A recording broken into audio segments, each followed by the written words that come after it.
Greg, welcome to the first episode of the podcast. How's things going, man? Great, thanks for having me, Cloud. Yeah, so, just to give, our listeners a bit of a background on who we are. So, I'm a data engineer by trade, a data engineer slash business intelligence. So that's why I love working with data so much. And that's why the podcast is focused around data, and how data influences FPL. And, I've seen people even say that, they kind of don't even watch matches. They focus purely on the data because, watching a game is noise, And from your side, I mean, the big news, first of all, to start off with, is that you finished 93rd overall in FPL last season. So how did that happen? How did that come about? And what's your secret, or what was the magic behind it?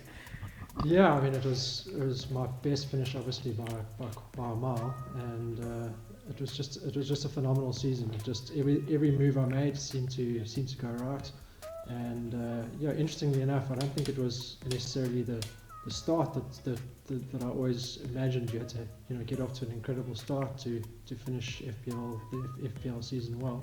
It was just every transfer I made seemed to work out perfectly, and that just happened for the majority of the season. Wow, yeah, interesting. Because it's so ironic that you mentioned that, because my season started off poorly, and I think because of that over there, I started to make some reckless decisions, maybe a little bit knee jerk at times, but I started to tinker a bit too much, take a few early hits, which turned into a lot of hits eventually.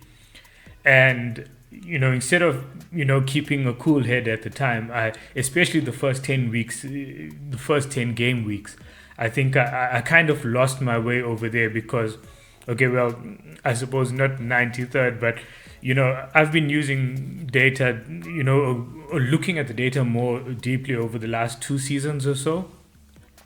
Prior to that, I just played more casually rather than anything else, based off gut feel, football knowledge, or whatever. And obviously, once I started using data, I had my highest finish, which was 200,000, which doesn't seem like much, but it was definitely a big improvement for me 2 seasons ago. So last season I was targeting, like, something in the top 100,000, and then let's just say it went pear shaped and I finished around 400,000, which is kind of a small miracle, really, because around game week 20 I was still languishing outside the top 1 million, But yeah, and was 93 the highest place that you had, the highest position that you had throughout the season, or was there any point in time that you were higher than 93?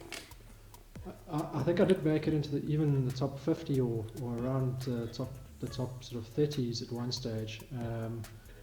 And then unfortunately, I made a big call on that triple game week where I went against the grain massively, and I thought I don't see any of the United players playing all three games. Let me take a slightly different route, and I was right in one sense because I chose I had a much better squad for the fixtures. But I think that where I really missed a trick is I didn't have Greenwood in my side to cover one United player, and what ended up happening is Bruno punished me, and I made it up on other players, but I really needed the Bruno blank in that triple game week, and unfortunately he found some fortunate sort of goals and assists. That if it hadn't happened, I really would have had a chance at top 10, I think. And I know we're both Liverpool fans here, so you must have been cursing Allison when he made that blunder in that game to give Bruno a goal. Exactly. There were everything just seemed to go against me. There were just some crazy things that happened. I mean, I was sitting there. I think I tweeted out, "No Bruno goal, no Bruno assist," and just carried on tweeting that for as many times as Twitter would allow you. And about 5 minutes later, he scored, and I was like, "Oh, well, there we go. Triple game week dreams have all finished in tears." Yeah, I think I had I think I did double United there because I was also my gut feel told me that they'll all play like 2 out of 3 games at the most, which I think happened because I think it was the Leicester game where they kind of went heavy on the rotation, which made sense because that was the middle game of the three, if I remember correctly. But yeah, and so was there ever a time where you thought, look, you know what, you're this close and you may just win the whole thing? I mean, that's everyone's dream. I think it definitely creeps up into your thoughts. But, Yeah. yeah, everything has to. I mean, you even saw in the last week the guy who'd been leading for, I think, 15 weeks or something crazy. He was number one in the world, and then in the last game week he went all the way down to I don't think he finished in the top 10. So it really it's a brutal game at times. Like, you have to get it absolutely perfect to win it, but you've got to just make good decisions to give yourself a chance, and that's the key. Give yourself a chance, and then a little bit of luck goes your way, then maybe you do it. Yeah, exactly. I mean, if you look at the guy who eventually won, I mean, he captained. It I think is Michael Kuhn from Ireland. He captained Sadio Mane, I think, on the last day, and Sadio ended up scoring both the goals. I mean, it doesn't get much better than that for differential plus captain, and Yeah, I mean, that was just an inspired move. yeah, Really clever. exactly. And no, it just shows, and I think the youngster you're talking about who led for quite a while is Ola Hovd. I'm sure I'm pronouncing that wrong. I think he's from Sweden, if I'm not mistaken, and I think if I remember correctly, he started playing a little bit conservative towards the end in trying to protect his position, and I think he resisted the urge to go on somebody like Gundogan, when he was in a purple patch, and that kind of reeled him in a little bit, and it just shows how it especially when you're at the top, it's just small moments that kind of could end up making your or breaking your season. So yeah, that was kind of an interesting one. But yeah, definitely looking forward to the new season. And yeah, man, it's going to be a hard act to top 93rd, but man, we go again. I think if I had to get that far or even win it, I think I won't play again. I'll probably just retire, shut down my account, and leave it at that because It's a bit like, you get a hole in one in golf, and then you just say, okay, that's it. yeah, that's it. That's me. I'm done. I've reached the pinnacle. I don't need to go any further than this. Yeah, man. Yeah. So and I know that we've been having chats offline. So you were a professional poker player. Now that's an interesting one, right? I mean, that's the type of thing when people that's like a dream career, right? A professional poker player. That's like stuff out of movies, Yeah, So how did that come about? Yeah, I mean, I was studying at varsity, and I was doing the Bachelor of Accountancy. I'm going to do a CA, etc., etc. The whole plan laid out for me, and I think it was in about third or fourth year that I discovered poker and started playing online. And yeah, it was just a game that I just had a sort of a natural affinity for, and just really enjoyed it. And suddenly, when I was earning significant amounts of poker before I'd even started working, and saw that it was much better than what I could do working, it became my focus. And I think for probably 9 or 10 years, I ended up playing professionally and traveling the world and playing in the World Series in Vegas and tournaments like the Aussie Millions in Melbourne and all over Europe and Africa, and just played tournaments and cash games wherever I could find them. Wow, that is quite the story. So you traded in becoming a CA, going and doing your articles and things like that for poker. That is quite a contrasting change. Yeah, to the great dismay of my parents until I managed to win my first poker tournament, and then they started to come around a little bit. Yeah, it's always like that. Yeah, and so you're still playing poker at the moment, or? Yeah, I still play now, but more as a hobby than anything else. I got into trading, which is just basically another form of poker, probably about 5 or 6 years ago. And yeah, now I'm a full-time trader. So I work for a company called K on Capital, and we have a license with the JSE and FSCA. And I spend my time trading and managing a strategy that I've developed on the asset management side. And yeah, sort of poker sort of takes a backseat to weekends and the odd trip here and there. Oh, awesome! So you into meme stocks or just the legitimate stuff? Something you can back Yeah, up. I try to stay away from the meme stuff, but it's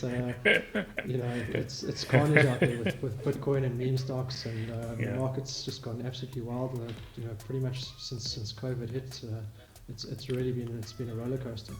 Yeah, if it's like if I wanted to be a millionaire, I'd just start off as a billionaire and then trade crypto, and then I'm sure I'll be a millionaire soon. Anyway, Exactly. at some point in time, yeah.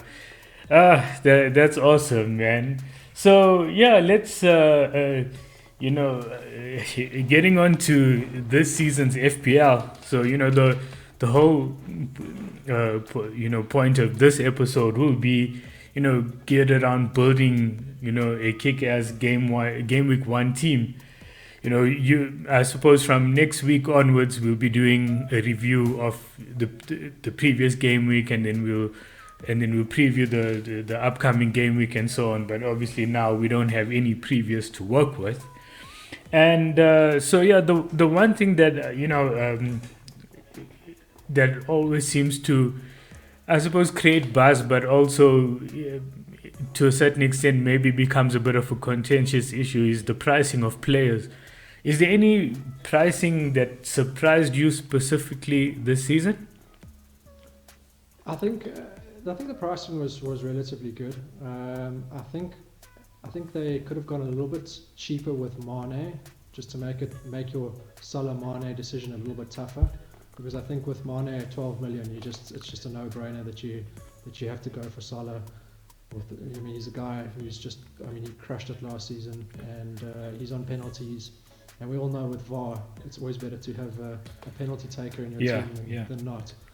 So I think if he was around 11 million or less, I think it would be, you'd see a lot more drafts with Sadio Mane in it. Otherwise, I think it's been pretty good. Yeah, I think I felt the same about maybe Sterling as well. I think that he could have been priced around. I think if Sterling and Mane had been priced about 10.5, that would have really given us something to think about. That having that extra 1.5, it would have made them a much better alternative, or a much more interesting alternative to Salah or Kevin De Bruyne or someone like that. But yeah, I think I agree with you in that pricing over there. I think it made them almost, I won't call them unselectable, but very unattractive options going into the season. And the one team that kind of always gets me when it comes to the pricing is Leicester. I kind of looked at the prices and I thought, okay, Vardy just seems too expensive. Yeah, Nacho, yeah, at 7.5 is not too bad, but you just never know whether he went to the purple list of purple patches or whether he's going to actually play and things like that over there. And then they've got a few 7 million midfielders. But obviously, everybody looked at Fofana and thought, okay, 4.5 million. Do you think that he warranted a price drop going into the season? Well, he's now injured, which also just sort of makes things a little bit more difficult. I think there are going to be a lot of people checking the injury updates sort of closer to the deadline on Friday. But for me, it actually presents a better option for Marty, who's only 4.0 million, and I've got him in my draft now. He played the Community Shield, and it looks like he might be a starter. And so with Fofana at 4.5, I think Fofana was a decent option. I still felt he was probably a little bit expensive. He's got no attacking potential, and potentially when when players like Justin come back, you're not sure if he's going to, I don't think he's going to maintain a starting position. So I think if he'd been at 4, it also would have made things a little bit more interesting. But for me, I've definitely gone with Amati, and I think Iheanacho I had in my draft for ages, and then it just seems like there's a big rotation question mark against his name now, which also gives more headaches for us managers. And I think going into game week 1, that's one of the biggest things that you want to avoid is anyone who's potentially a rotation risk. And so I've taken him out of my drafts. He didn't play Community Shield, and it looks like he's not a guaranteed starter with Barnes back. And Barnes actually, I think, might be the most value in the Leicester team at 7 million. I think his stats were phenomenal last season. I think he was in my starting game week 1 last season as well. And then he got injured, and he didn't play the majority of the season, and that's where sort of Iheanacho came in and filled up that spot. So for me, I think Barnes and Amati, if you're looking at Leicester players, that offer the most value. Yeah, I agree with that, and it looks like it looked like I chose Leicester at random, but I felt like last season they it's almost like many, especially the defenders, were kind of priced out. You got Schmeichel, who was about 5 or 5.5, and then a few of the defenders as well. And I just always felt like there were just so much more better options out there. And when I saw the Fofana price, I wasn't actually quite surprised that he suffered the drop, even though he became a regular starter towards the ending of the season, because I felt that was a way of FPL giving us, tempting us into a Leicester option, because otherwise it's just a whole lot of players, especially defenders, with very low ceilings and not even that much great clean sheet potential either, So I think your big problem with Fofana is just the lack of attacking potential. Yeah, that's right. Yeah. And that's something you always want to try and pick a defender that has some attacking potential. And even at 4.5, you start to question: is that enough value? Is he going to keep playing? And all these question marks start popping up, and it's maybe not the right pick for your squad. Yeah, sure, definitely. And so now going into the next part is actually building this game week 1 team. There's always so many questions that we ask ourselves. There's the guessing, the second guessing, the overthinking. So are there any specific data points that you look at specifically to say, okay, when I'm building my game week 1 team, these are the things I'm going to look out for? Because naturally you can use expected data, but obviously then, at this point in time, we don't have any expected data to work with unless we use last season's data. And then obviously fixtures play a big part in it. And we also don't have any form to work with. So, so because of all of that, it really does, give you a lot to think about. So what is it that you look at to say, okay, when I'm building a game week 1 team, these are the key components, and this is the data that I'm looking at? I think a big lesson I learned last season, it's amazing how much you do learn when you have sort of like what they would call a deep run in a poker tournament. It's sort of a really good finish. I learned that having one really good player from every team is sort of what you want. You want to look at the teams with the best fixtures, and you want to try and pick at the beginning of last season, it was almost like you were just picking the penalty takers, but you want to be picking the best player that you can fit into your squad from each one of those teams, and then almost treat your defenders and goalkeeper as a separate team to your midfielders and forwards. So you've almost got your defense and your offense, and just trying to have the one player from every team that's really going to create something or get clean sheets or score goals. And then piece your team together like that. And I think a big mistake a lot of people make is trying to fit too many of the top players from the top teams into your side. And it works well for 1 or 2 weeks, but you find very quickly that when they start, teams start playing each other, or the fixtures maybe get a little bit tougher, or even if a case where a really good team blanks against a really bad team, if you've got your team full of those players, it really hurts you. So I think in terms of looking at a more long-term strategy and a more plus EV strategy, is to just pick the best player you can and try and have a maximum of one in either your defense or offense from each team. And that's a big thing I did last season, and it really helped me, because when sides blanked, I wasn't really hurt, and I often had players from teams that were just like the talisman of that team, that brought through massive points when all the big teams blanked. There would be I might have had a guy like Zaha from Crystal Palace who had an amazing week, or some of these guys that you're just picking the best player according to the fixtures, and often that'll save your game week. You can have a game week where it's a very low scoring game week, and just having one or two players really perform that no one else has really thought about can make all the difference.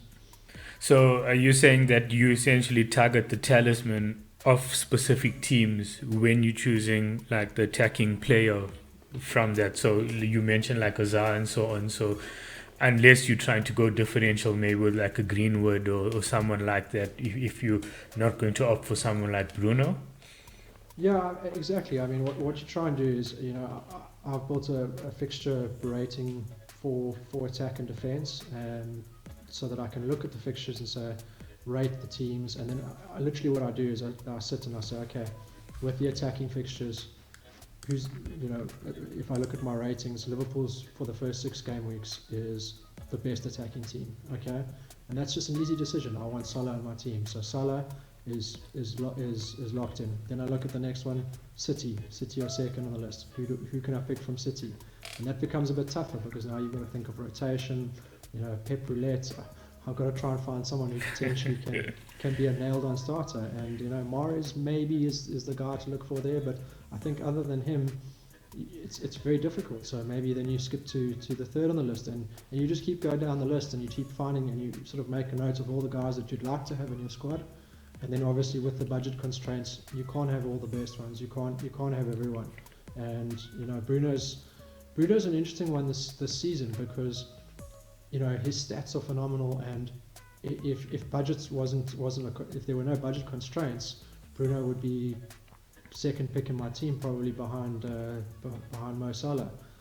But you've also got to think now, 12 million.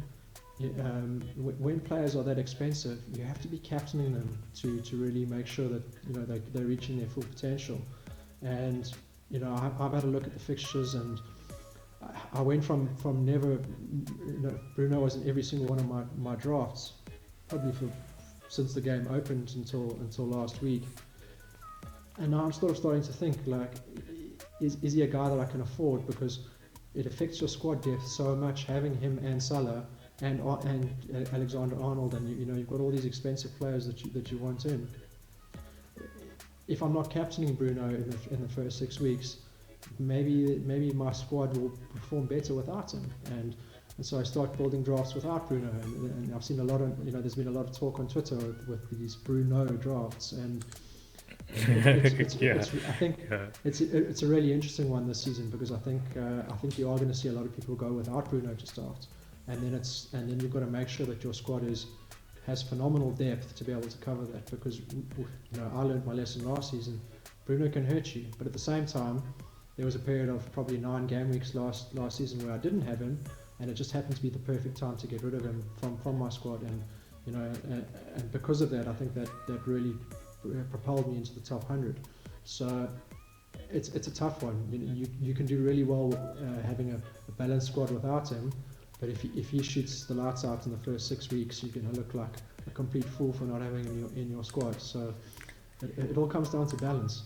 Yeah, and I think the difficulty of that as well is that at the moment Bruno is so highly owned. I mean, if you look at his ownership at the moment, it's 47.7. I think he's the 3rd highest owned player in the game after Luke Shaw and Mo Salah. So if he does return big, not it will be a massive punishment. You'll see a big drop in rankings, But Exactly. so at the moment, I'm also kind of torn between do I keep Bruno in my team, or the issue is like players like Greenwood and Sancho. They just don't convince me at the moment, because I'm not convinced that they will start regularly, and That's the big problem, I think, as yeah. well, is that if you knew that Greenwood was going to start, and I mean, Rashford's injured, and you're still worried, like, is Greenwood going to play? I think he'll play game week 1, but is he going to play game week 2 or 3?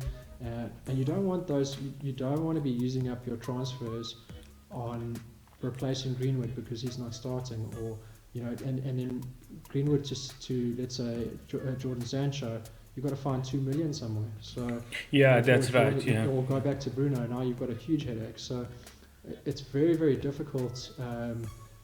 Again, I replaced Bruno with Greenwood, and then after thinking about it, I was like, when I get to game week 3 or 4, if Greenwood's not playing, I've got a massive problem here. I've got to now try and reshuffle my team and find someone to replace him.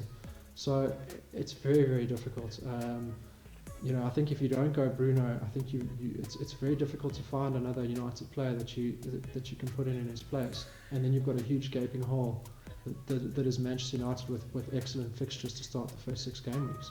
Yeah, exactly. It's just that the price point makes it so difficult. It's not like, I think Sancho's price point is ideal in the sense that, okay, from 9 million or 9.5 million, you can move sideways, you can move downwards. But with Bruno, it's so flexible, because you can easily free up 2-3 million if you move downwards, and then you have some money in the bank. But yeah, that's a tough one. And I think my issue last season is that I tried to go a little bit different or too fancy at the beginning, and I think it was a little bit unnecessary. So I'm thinking that now I'm not going to overthink it too much. I'm just going to go with Salah and Bruno for the first few game weeks. I mean, and like you say, the fixtures are so good, and we know that Bruno will play, so there's no issues over there.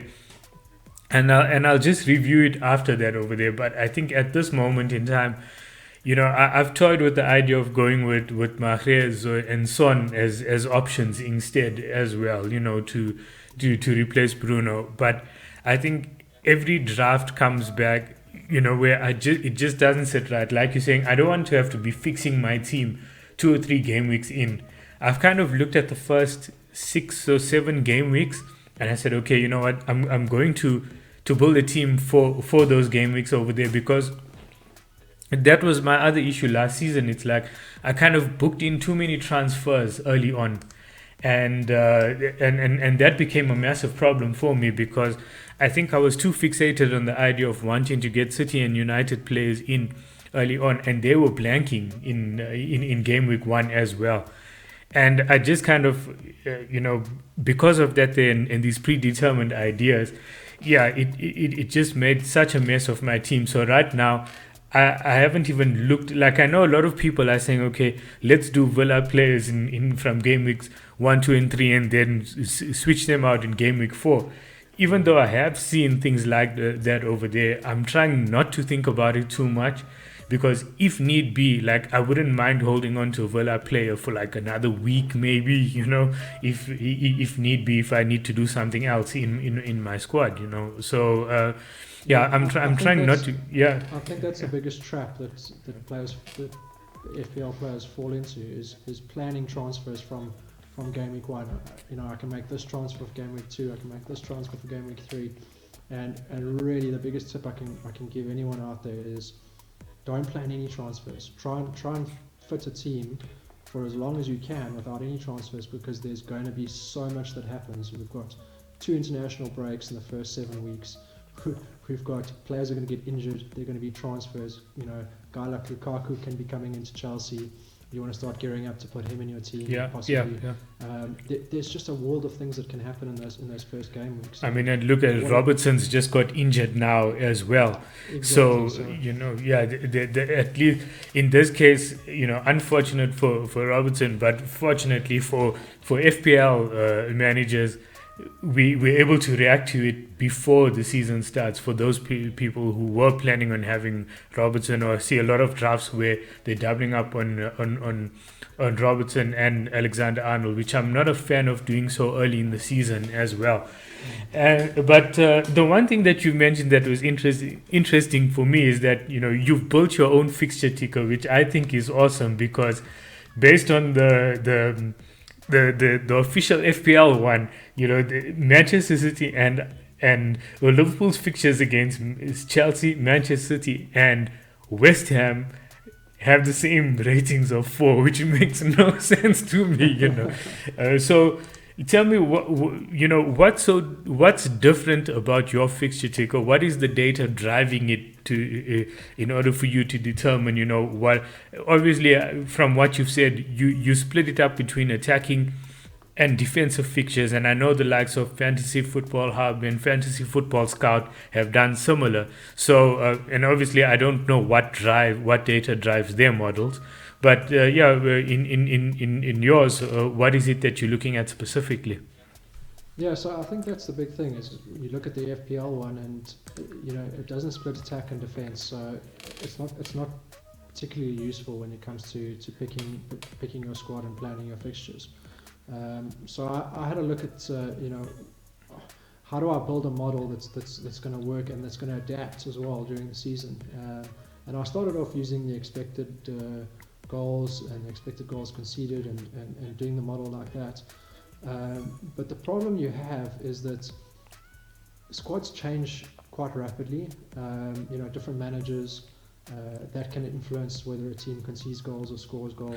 Yeah, that's exactly it. You just mentioned that now, and it's like from season to season, like you say, squads change, and that's why, like, sometimes I'm so reluctant to use expected data from last season to pick this season's squad. So where it becomes very difficult is your promoted teams, because how do you allocate values to those promoted teams? You can't use their championship data, because then they'd be rated to the top. And it's a step up in quality as well. So exactly, and you can't necessarily give them the just sort of blindly swap them with the guys that got relegated, because you're not really giving them a fair reflection of what they can do. A team like Leeds, when they were promoted, were exceptional attacking team. So it's very difficult to, I built that model and I just wasn't happy with it. There were too many holes in sort of how in the results that were coming out of it. And so I was struggling with it for a while, and then I found data from Nate Silver's website, 538, and he's the guy who predicts or tries to predict the US elections every year, and does it with an incredible, not every year, every 4 years, and does it with incredible accuracy. And they do the same for soccer teams, and they give each team a sort of a quality rating, and then an offensive and a defensive rating. And the nice thing about their rating system is that it's every team rated as if they were playing the average team at a neutral venue. And what that allows you to do is, when you're building a model, it allows you to have a baseline that everyone's compared against, even the sides that are championship teams. Basically, any team playing any team, you can compare the two. And the only thing you need to adjust for is, obviously, because it's calculated at a neutral venue, you just need to do some sort of expected goals and expected goals conceded adjustment for home and away fixtures. And that's pretty easy to do. You can just look up past season data.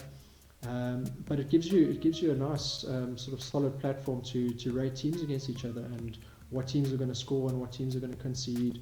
And the best part about it is that it works on a system similar to chess. Chess's rating system, every time you play another player, you either gain points or lose points.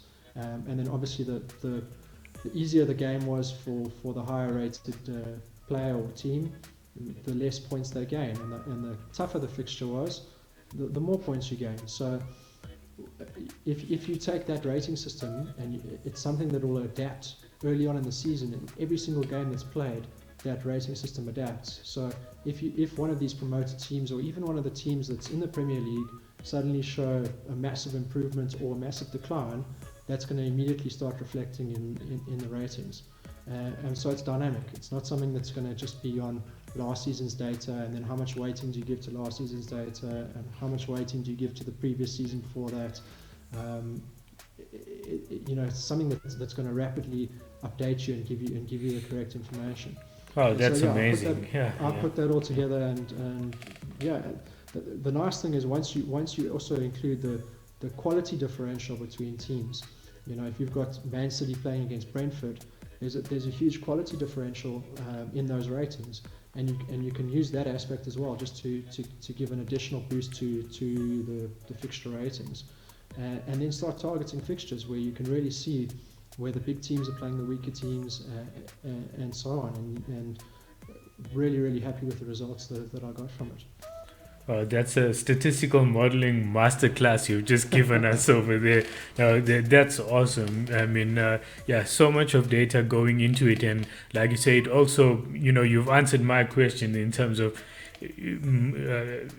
essentially cancelling out, the possibility of having a massive outlying season, or like especially last season, it the stats was all over the place. We saw a drop in the output from Manchester City. We've seen Liverpool's defense was quite poor.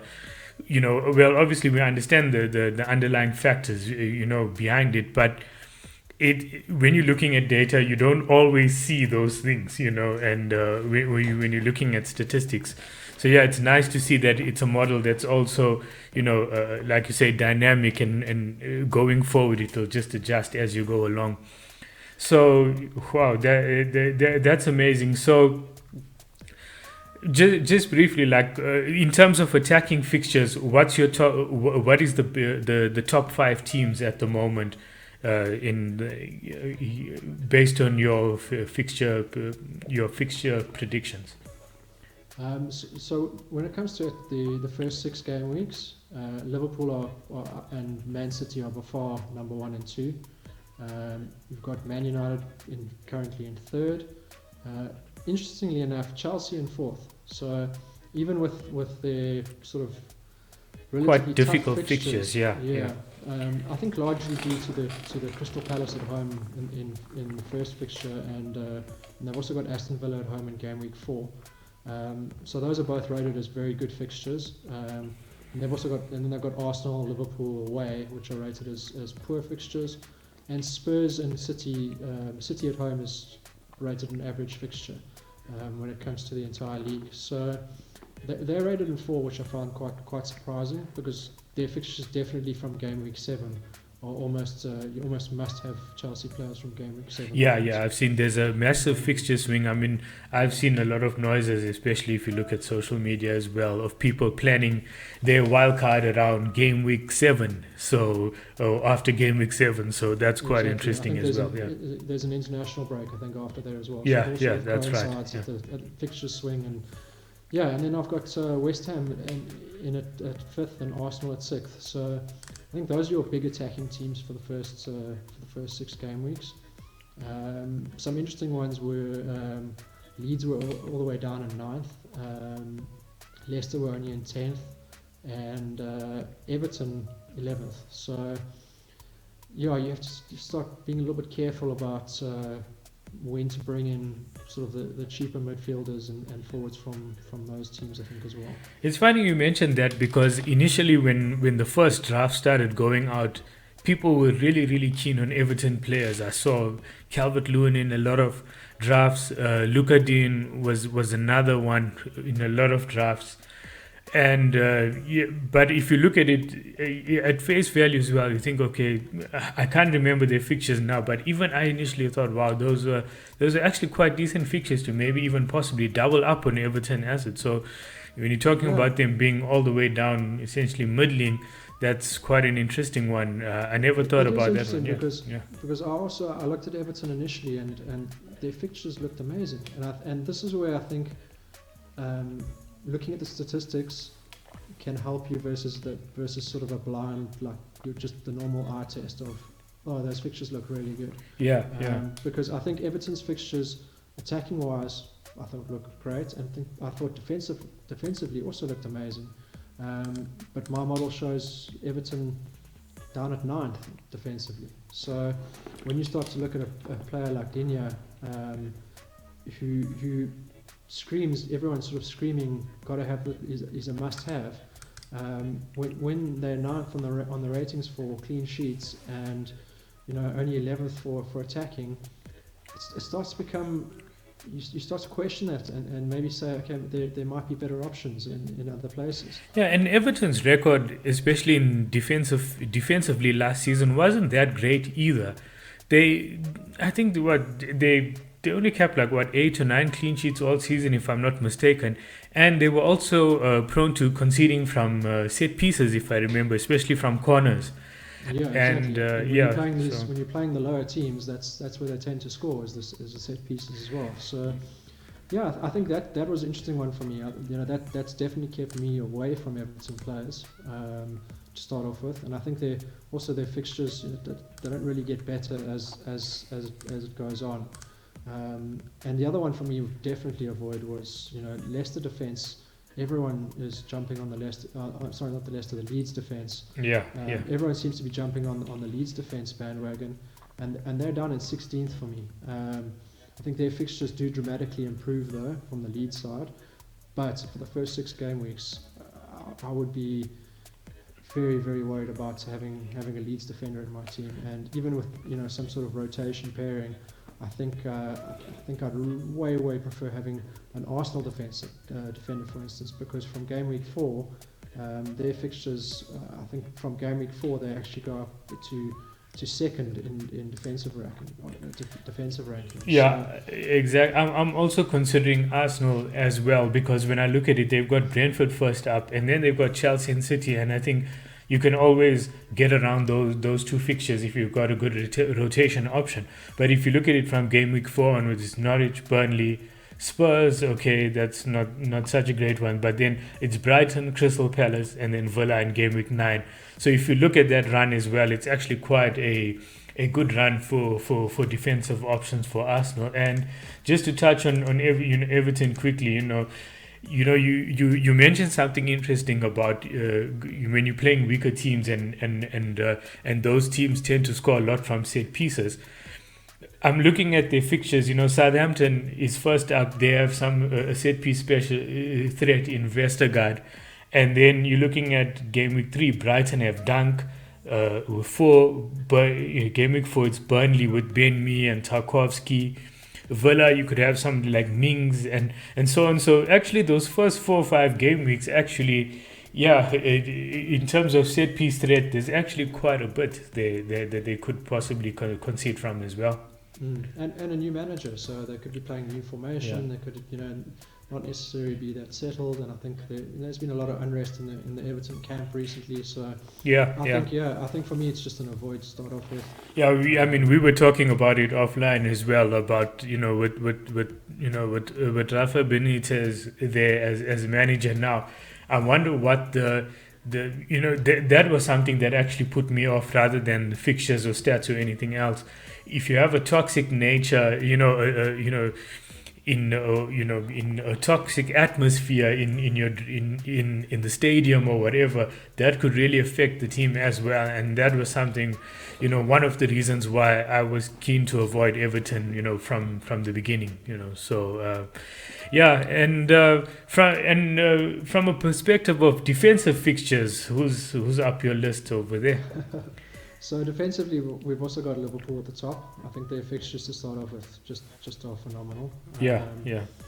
City are second, but good luck again with Pep Roulette. I think you've got probably Diaz as your most nailed on guy when it comes to City, but you're going to pay 6 million for someone with relatively low attacking stats. It's going to get quite expensive.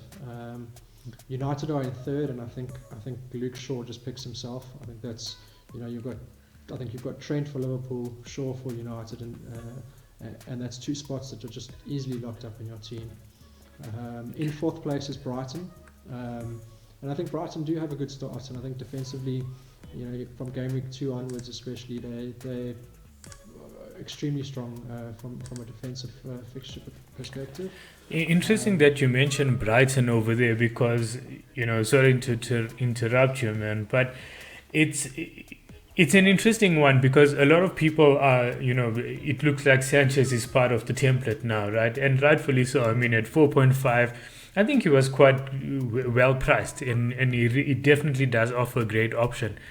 But there also has to be now when in terms of doubling up on let's say if you want to consider something like Lamptey or Dunk, well, we know that Lamptey is injured now.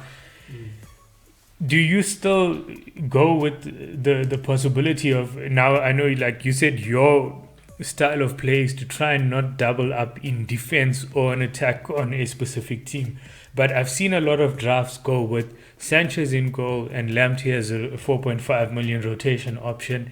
And initially I had that in one of my early drafts. It could have been my first draft, but over the last week or last few days, I've decided to go with Dunk as my defensive option, and then switch to Watford goalkeeper and Bachmann because at 4.5 for various reasons which I'll get into just now.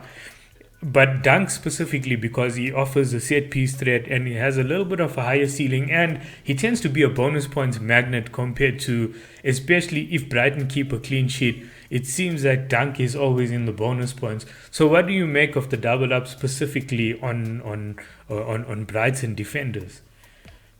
I think I sort of don't consider it a full double up if it's your goalkeeper and a defender. I would still try and avoid it if possible, but for instance, if Lamptey was fit, I think he would certainly be an option with a guy like Sanchez, because of his attacking threat. And the nice thing is, if your clean sheet is wiped out, the goalkeepers still have save points. And although Sanchez is not the biggest he doesn't make a lot of saves. They don't concede a lot of chances, but I think it's less of an issue when it's your goalkeeper. I definitely wouldn't do it when it comes to pure defenders, unless there's a massive reason, like value reason. You've got like a Tsimikas at 4 million, then maybe it's just a little bit too good to turn down. Down. But I would, personally, I think I've just gone with Sanchez. I haven't gone with any of the other defenders just because of the injury concerns. And so I think just picking one is usually best if you can.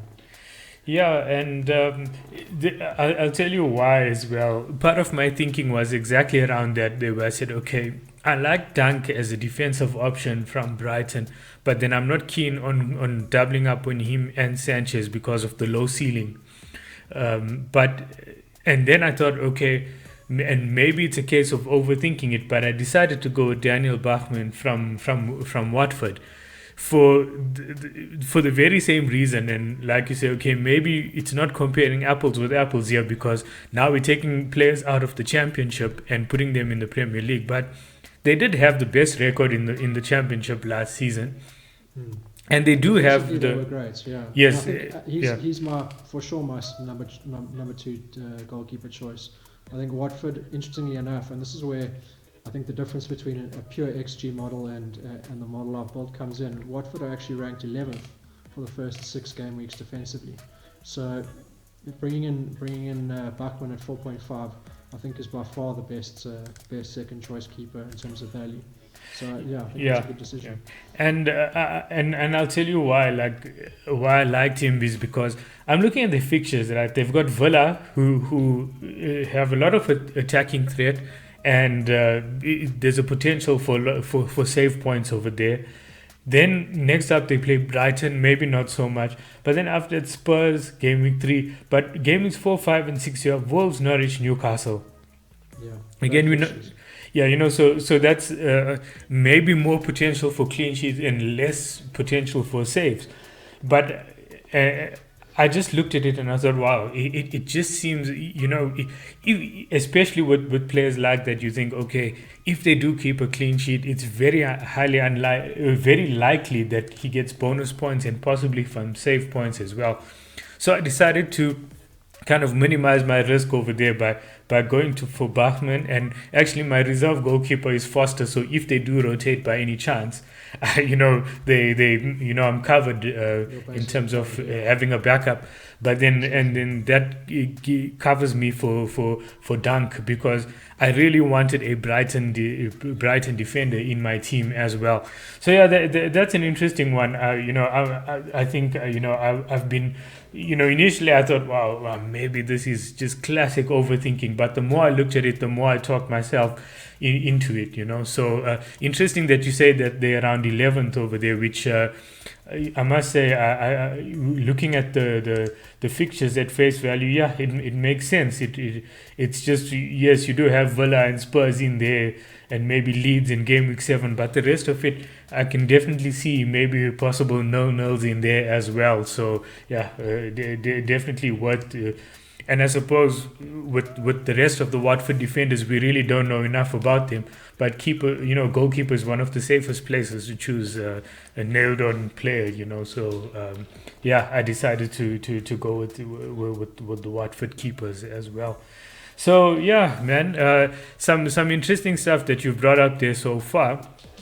And we've been talking about this attacking and defensive fixtures and so on, but it will be, for the sake of our listeners, especially the people who are new to FPL, I just want to run people through that quickly. You get some teams which are weak defensively but good attacking wise. Think of Leeds last season, who were the league's entertainers. They always look good for goals regardless of the opposition. So whether they were playing against Manchester City or Liverpool or Chelsea or whoever, they always looked like they could score. So even if you had attacking players in your team going into that fixtures, there was nothing wrong with keeping them in your team. You didn't need to bench them or whatever, because they were just scoring against everyone. The flip side of it is that they concede a lot of chances and concede a lot of goals. If you think of the Manchester United fixture last season, where it finished like 6-2, if I remember correctly. So if you had attacking players from both those teams, you could have cashed in big time. But if you had defensive players from Leeds and defensive players from Manchester United, then it's not so good, because you're going to get minus points for goals conceded on both sides. It Exactly. so if you look at FPL, it's not necessarily about the result. It's about picking the players for specific positions based on attacking or defensive potential. So if you're playing like we mentioned Brighton as being a very good defensive team, because attacking wise they're the XG kings. They create great chances, but they just don't finish them off. But they concede very few goals, and also low quality of goals as well, which is why Brighton are so good, especially early on, or have such a good run of fixtures early on. So that's how you go about picking your teams. You don't need to necessarily look at the fixture and say, okay, well, Leeds versus Manchester United. Oh, Manchester United are favorites to win that, so I'm not going to pick Leeds players. No, it doesn't necessarily work that way. FPL doesn't work that way. You can look back to when Liverpool got thumped by Aston Villa last season, which I still don't know how that happened, but Salah scored twice for Liverpool in that game. If you had Salah and you captained him, you still had a double-digit return from Salah. It doesn't matter the result, and I think that's something that people need to start understanding or getting through. And I think a lot, especially new players, they look at the fixture, and they look at who's the favorite, and they try to avoid players from those teams. But FPL, it actually doesn't matter. It's about just looking at the fixture difficulties from a defensive and attacking perspective, and asking yourself the question: do you think that a player is capable of getting returns in that fixture? And that is why we focus so much on the attacking and the defensive side. So to wrap up this part here about attacking and defensive fixtures, just quickly, which are the best teams to select from who have good attacking and defensive fixtures? We know that Liverpool is number one in that aspect. Who are the rest of them? Yeah, so Liverpool definitely number one. City are up there, but it's very difficult to find City Yeah, players that are yeah. nailed on. United, I think, as well. United, if both defensively and attacking, very, very good. And the other one is Chelsea. Chelsea round out the defensive ratings in fifth. So even though they've got some incredibly tough fixtures in those first 6 game weeks, you need to keep them, and think, at least in the back of your mind. I think by game week 7, they are by far the best defensive team, and they're going to be up there in the attacking ratings too. So I think, use that first 6 game weeks for sure to see what's happening in that Chelsea team, who's nailed on. Does Lukaku get transferred to the team, for instance? And then to definitely have a plan to bring players in by game week 7 at the latest. And hopefully it doesn't have a price rise by then, because Exactly. yeah, especially with Lukaku, I'm talking about specifically, because it looks like everybody will jump on him Yeah, after a there's your little first bit more. bandwagon for sure. That's right. That's right. Yeah, and then obviously there's the Kane going to if he goes to City, I'd still back him to play at least 75% of games, so at least three out of 4 games, which I think is good enough.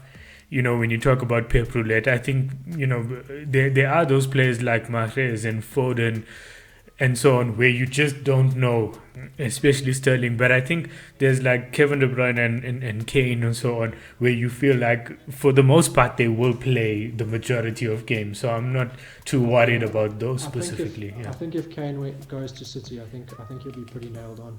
Yeah, They're struggling. They don't really have an out and out first choice striker.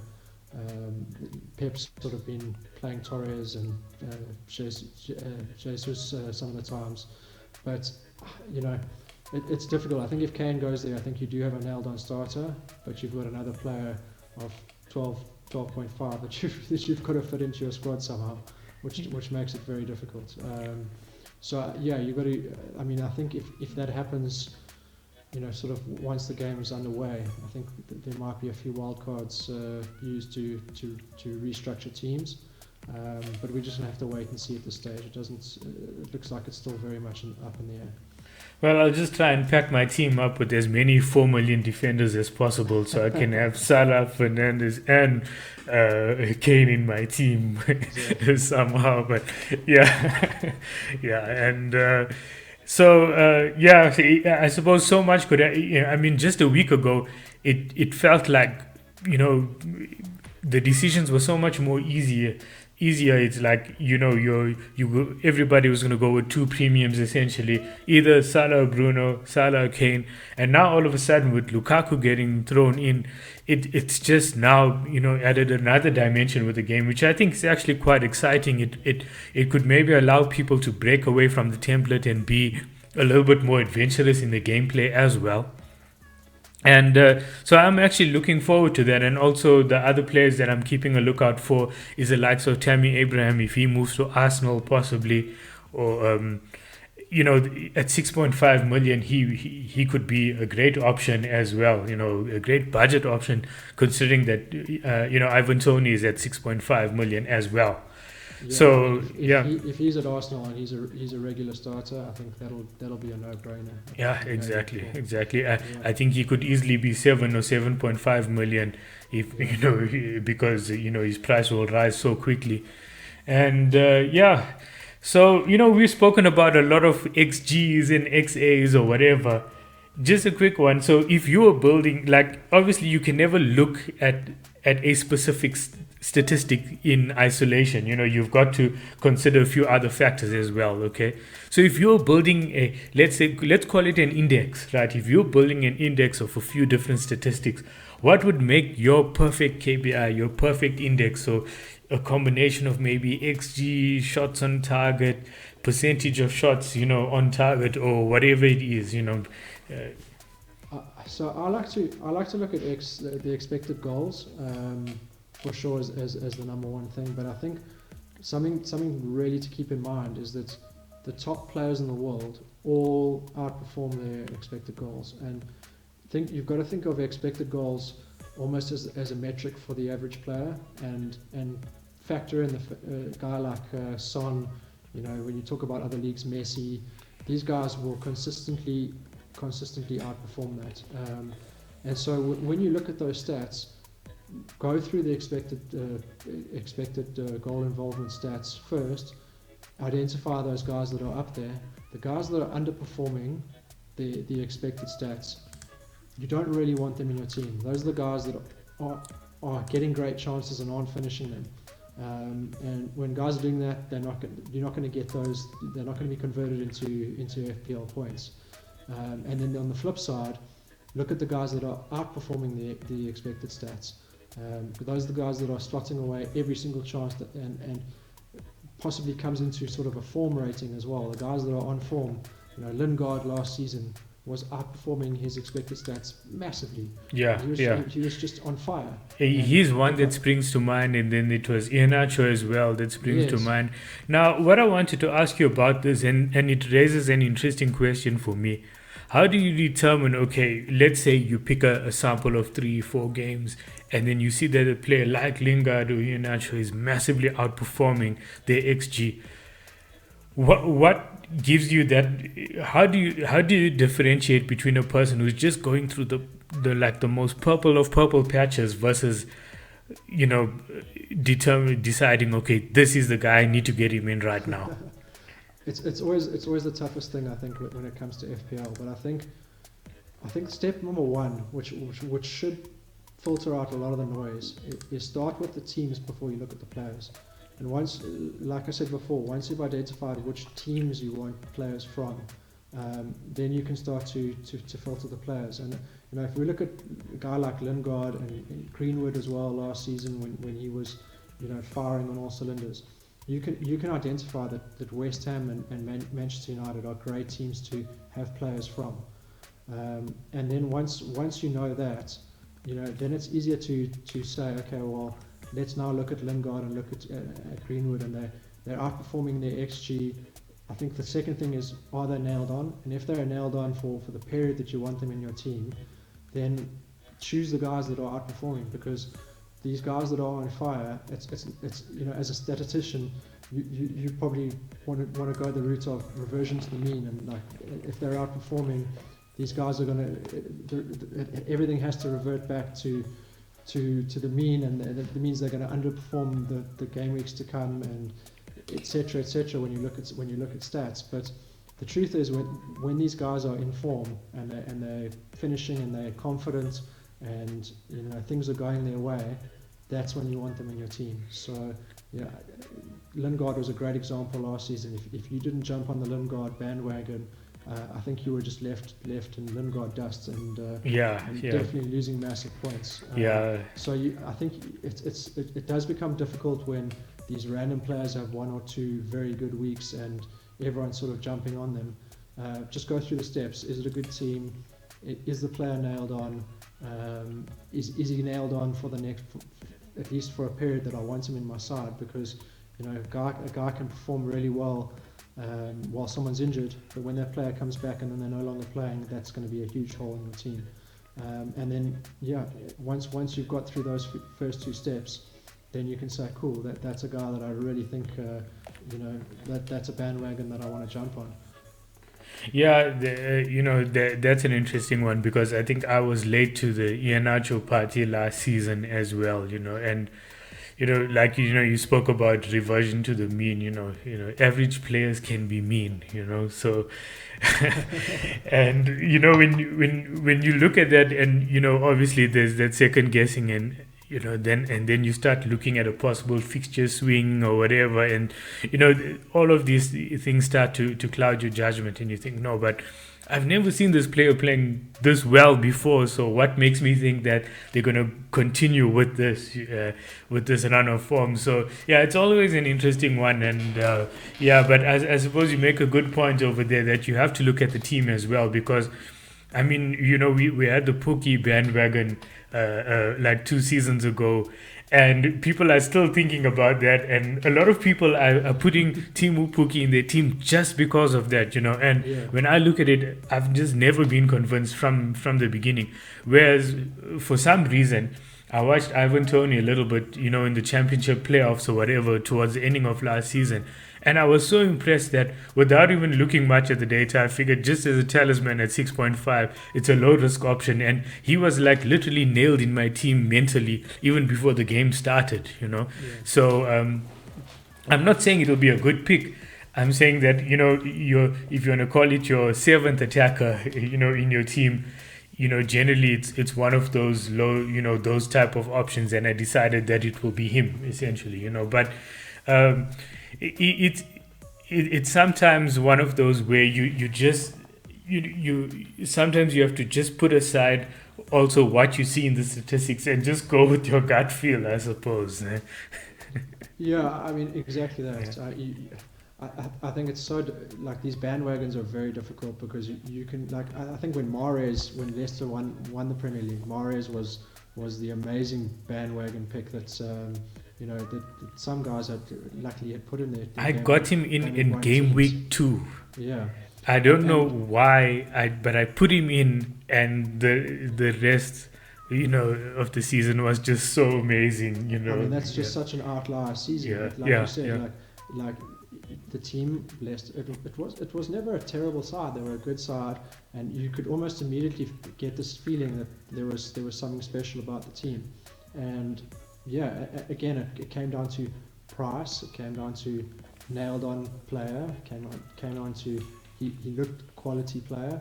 And once you start ticking all the boxes, then you got to go for it, and you will get left behind if you miss out.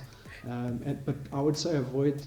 You know, you got to be careful with the guys that are in sort of the lower end of the spectrum in the attacking teams, who are going to come up against tough opponents.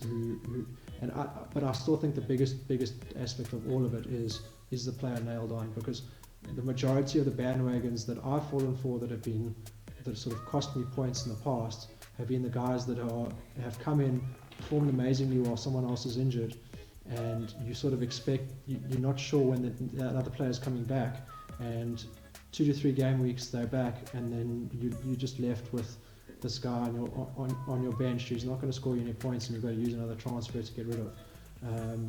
And that for me is the number one deciding factor when it comes to bandwagons. Just pick a player who you know is nailed on. Yeah, it definitely, and I think maybe that's also the playing a part in my thinking of picking my game week 1 team, is that I know that, okay, you know, the likelihood that Riyad Mahrez starts the season is quite high, because especially during the now with no European fixtures in between as well, you know, rotation maybe is slightly less. Although, well, with City you could never trust Pep, but at the same time, you know, if I remember last season, I think Mahrez also started like, I think something like 11 out of the first 14 fixtures, and he's played all of the preseason games, and he ended off strongly last season. So I think, you know, I think you mentioned it, you know, when we were having our chats offline, that sometimes you just got to take a calculated risk, not necessarily even a gamble, a calculated risk, and someone like Mahrez is worth it. Now, in terms of that over there, do you think Son, and I mentioned Son specifically because when I look at the, you know, I always say that FPL is a game of combinations. You know, you can never look at it in terms of in isolation of one player, because if you remove somebody like Bruno Fernandes, then that means you downgrade, then you have more money for another position. But then the question you have to ask yourself is, okay, does the combination of, say, someone like Fernandez and Jota, who's worth combined value of 19.5 million, do you think that they will outscore, let's say, Sancho and Son, who are also worth a combined value of 19.5 million, or a Son and Mahrez, who are also 19 million? It's about looking at the combinations, decide, okay, which one do you think is going to be the highest? Now, based on that over there, do you think somebody like Son is worth, even though the fixtures are a bit difficult, to put in your team and say, okay, let's see how he does, and is he worth, will he fall into the category of calculated risk as well? Yeah, so I mean, specifically talking about Mahrez, for instance, I think Mahrez is a reasonably safe bet. There's always going to be pep roulette. There's always going to be a chance that he doesn't play. But I think for at least the first 4 to 5 weeks, I think you've got a pretty high chance that he'll start those games. I think from game week 5 onwards, it starts to become tricky. So I think if you've got a guy like him in your side, I think it's a short-term plan, and then you can sort of wait and see and maybe make a decision on him a little bit later. But for me, I think it's very difficult to fit Trent, Salah, Bruno, and Son and Mahrez all in the same team. So I think if you're not going Bruno, I think sort of a Son Mahrez combination does make a lot of sense. Son's going to be nailed on. He's constantly outperforming his expected data. He's a quality finisher. If Kane's not around, he'll be playing up front. He'll be taking penalties. I think there's no downside to Son. I think he's the kind of guy you're never going to have to be making a knee-jerk reaction to get out of your team. And I think a lot of people made that mistake last season, where he bricked early on, and then they took him out and he just exploded. So I think he's a guy that you've got to put in and give a real chance of 6 plus weeks in your team. And I think him and Mahrez as a combination, I think, is a very good one, because I think for the most part you're looking at nailed-on players that are playing for some of the best attacking teams in the league. But I don't think it's possible to fit Salah, Bruno, Son, Mahrez, Trent all in the same team. And sort of exactly, yeah. And that's where it does come in. I think, like you said, you've got to start picking these combinations of players. Yeah. And Fernandes, and who else is the combination that's going to compete with them? I'm not sure. I think possibly Rafinha, but Rafinha's fixtures, Leeds' fixtures to start off with aren't great. I'd be looking to get him in from game week 6 onwards.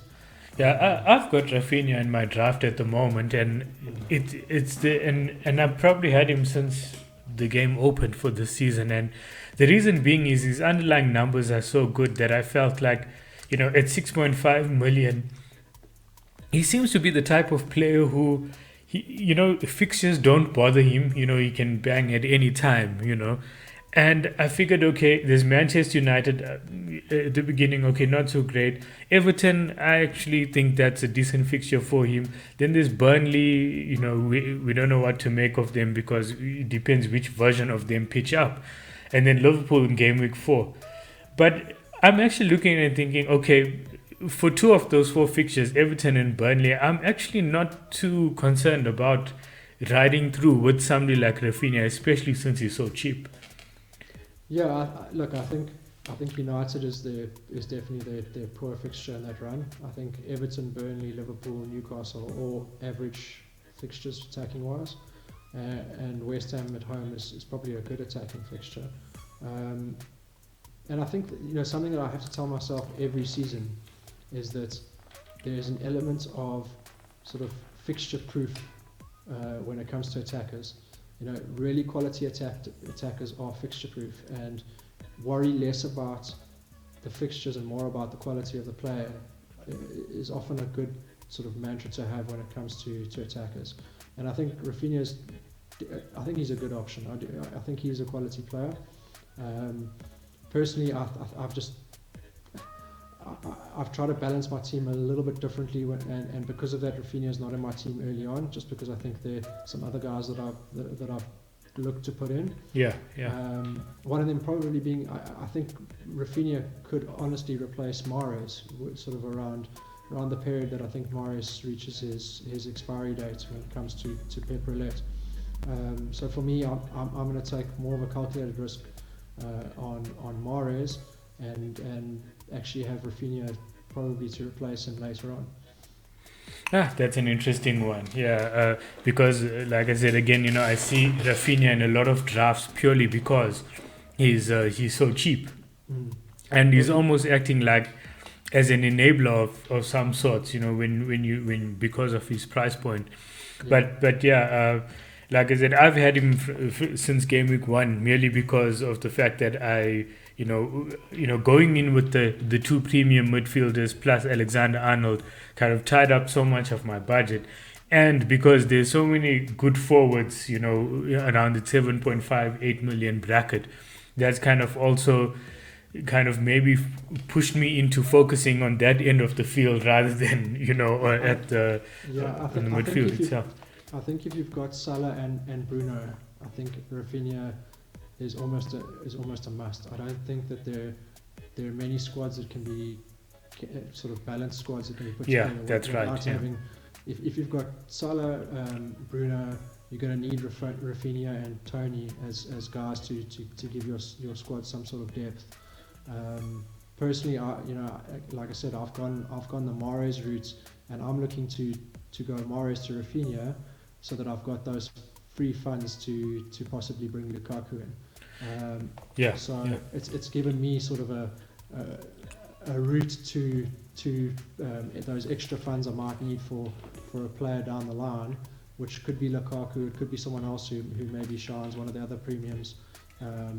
It gives me options down the line, and that's more the reason I've gone the route I have, just the freedom to take a lot of different routes after the sort of game week 3. Yeah, that's quite an interesting route that you're going with over there, because the one thing I've noticed about this season specifically is that because there's so many good defensive options, I'm seeing quite a lot of defensive heavy drafts. And I'm not sure if you've noticed. I'm not sure if you've noticed that yourself.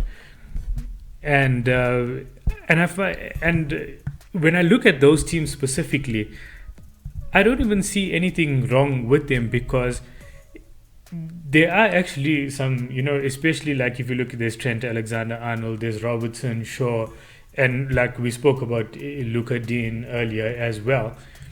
And there was the likes of Soufal, who's in many different drafts. So I've seen people like put in, go in with a four defenders formation, so that they can enable themselves into either going with like Salah, Fernandez, and Mahrez, and then drop off a forward and go with a 4-4-2 and so on. Was that something that you ever considered when doing your drafts? Because it's something that, to be honest with, especially starting the season, I'm not a fan of going with that many defenders in my team. Yeah, I'd say probably the only time that you would want more than 3 defenders would probably be the start of the season, because that's when your budget is at its most constrained. When your team value is only 100 million, you haven't had any chance to grow your team value. It is, if there was any time to pick 4 defenders, I think the start of the season could be it. And like you said, there are so many options. You've got all the Chelsea boys as well. You've got the West Ham guys that you mentioned, Soufal. There's some Arsenal defenders that are also going around pretty cheaply. There are a lot of really good options. So if you are struggling budget-wise, picking that 4th defender could be the way to go. And a lot of my early drafts, before Lamptey got injured, included Lamptey as my 4th defender, just because it was just such good value at 4.5 million. So it's definitely a route to go. I've switched back to 3 defenders, and that's the way that I'll probably most likely set up going into game week 1. But it depends on the makeup of your team. If you've got a lot of funds with Salah, Bruno, with these big hitters, you might be forced into making the best sort of value pick for your side might be the 4th defender over anyone else, because they're just so much cheaper than your 6.5 million starting point for any of the midfielders or forwards. And then there's now Tsimikas at 4 million, who acts as an enabler as well. So exactly. That could be an interesting one if you're willing to go with maybe a bench fodder option of of a non-playing 4 million defender, and see essentially having two 4 million defenders in your team, and freeing up another point 0.5 for another attacking option. That could be one route to go as well if you really want to go with a 4-4-2, but like I said, I think, look, I've toyed with the idea as well, because like I said, when I saw those drafts, like, even though it goes against what I would generally do in the beginning of the season, because I like to have the 3-4-3 or the 3-5-2 and players in specific price points, so it's easy to move between players. But I think, those four defender systems aren't actually that bad, and it's definitely worth a look for, for anybody who is interested in doing it, because there's so many options over there, and so yeah. Look, with a few more days to go, I wonder how. I'm not sure how much more tinkering I'll do now. I think I'm fairly settled on what my team will be going into Friday's deadline. I can't see myself tinkering or making too many changes now, because I think, I've made so many changes. I have tinkered with my team over the last week or so, but every time I do that, I go back. I eventually settle onto a team that that I've done like 2 weeks ago, where it consists of Salah and Bruno. Like I've toyed with the idea of going without Bruno at the beginning of the season, and I just don't feel it's like, I think the main reason is that I want to go with the nailed on Manchester United attacker, because they have such good fixtures, and I think that's what keeps on leading me back to Bruno, is because of the rotation risk of the rest of the United attackers, and the fact that, yes, okay, I could go with Mahrez and Son, but it's really the Manchester United fixtures that I'm targeting over here, Yeah. So and that's what keeps on leading me back to it, and I think if I veer away from Bruno, the Salah Bruno combination, and they ended up hauling in game week 1, I would be really furious. I would flip out, So, it's like, I decided not to overthink it and go with my instinct over here. Look, it is the boring pick, it is the safe one, but I think I'm fairly confident or happy with going with those two at the beginning, and as we've spoken about, it's easy to move from those players and go to other options. Yeah, I think safe is the way to go to start the season, and I think one of the best resources at the moment out there is a website called Playmaker, where you can actually go through. You can load up your team and then actually go through the first 5 to 6 game weeks, and it shows you your squad again, and you basically can pick your team for each week going forward. And it's really useful once you've come up with your draft. Put your draft in, and then start clicking through the game weeks and start looking at how your team's going to line up, because it's very difficult to actually visualize how your team's going to change as the fixtures change as the weeks go forward. And if you can settle on a draft where you can flick through 3 or 4 or 5 game weeks, and not really have a transfer, or maybe you've got 1 or 2 transfers in mind, but if your team can survive those first 5 game weeks, then I think you're starting to settle on the right sort of maker, because like we said, a lot's going to happen, and if you've got 1 or 2 risky players, that's another thing that you need to keep in mind. You want to have those transfers available to, if anything does go wrong with those players, or if they're not as nailed on as you thought. So definitely check that out. Playmaker is the website. It's a very useful tool. Good stuff. And the one thing that we should discuss as well, especially going into the first few game weeks of the season when price changes are very volatile.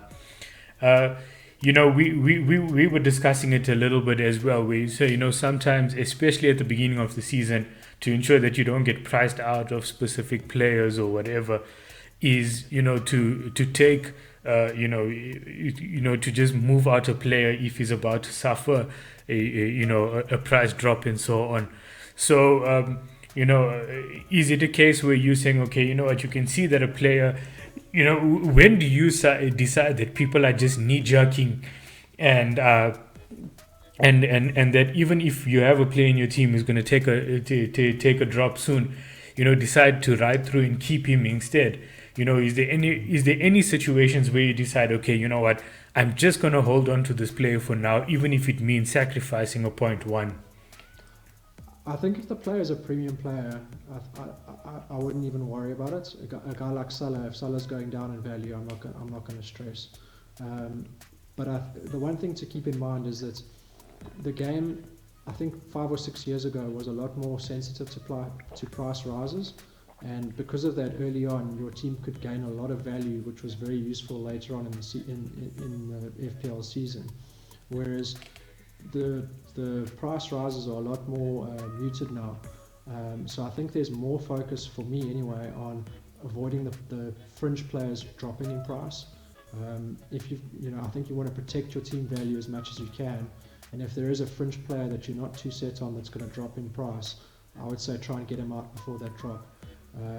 Every point one that your team value drops is way more valuable than anything that you gain up to even 0.5, just because of how because of how all the players are priced in increments of 0.5.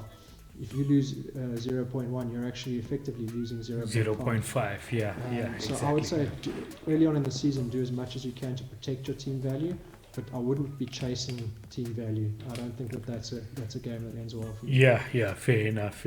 And I suppose that's one of the reasons why I went for players like Tony and Rafinha as well, because I feel at 6.5, you could also see them quickly increasing in price if things go well. So, Exactly. yeah.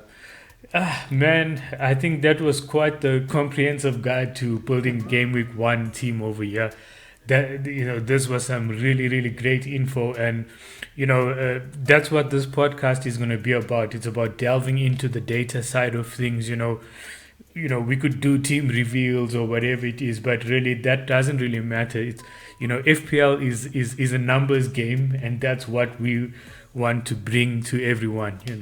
So before we close off over here, since we're both Liverpool fans, what's how are you feeling about the upcoming Premier League season, or just the season in general? Do you think we ready for this, or do we need a few additions, or?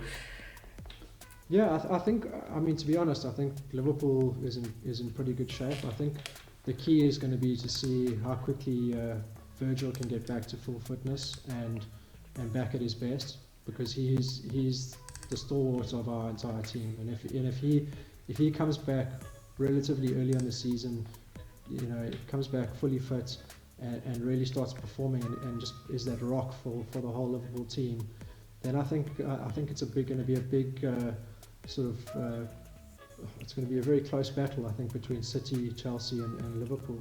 And you can't really count United out either. I think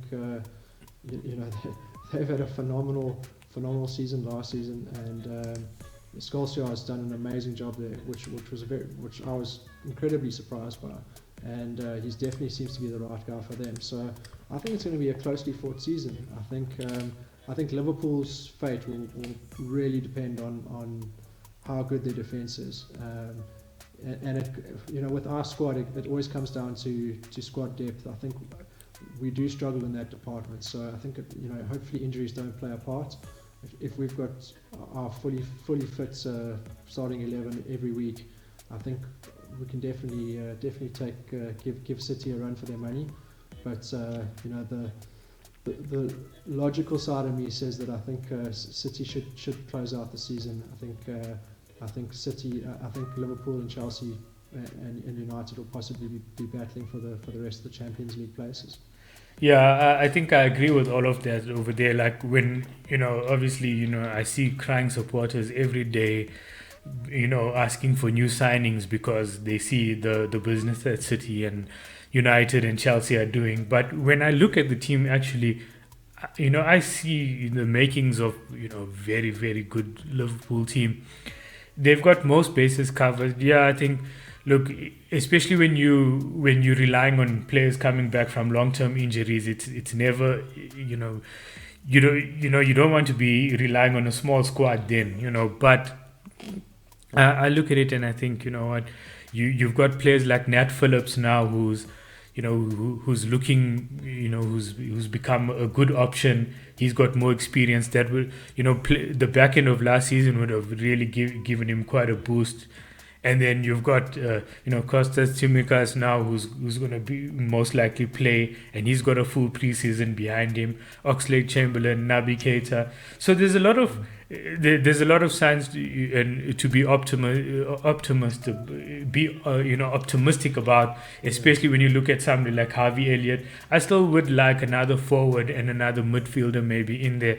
But overall, I'm not too downbeat about the team. I think, like you said, if we can keep like a core of, 13, 14 players who can play 90% of games throughout the season, I think we'll be okay.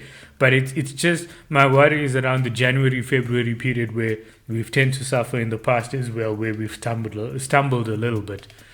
But I think the key for Liverpool, and it's interesting looking at, I think stats-wise, it'll show it as well, is Fabinho playing in the midfield makes a massive difference, even specifically to Mo Salah's performance. I remember last year during the FPL thinking that if Fabinho is playing midfield, I'm going to captain Salah, and if Fabinho is not in the midfield, then I'm not.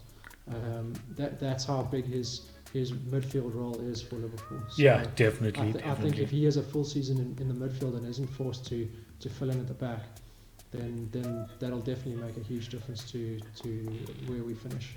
Yeah, definitely. And the other part is, Thiago and Jota, if we can have them fully fit for more than we had them fit last season, then all of a sudden the squad just looks so much bigger.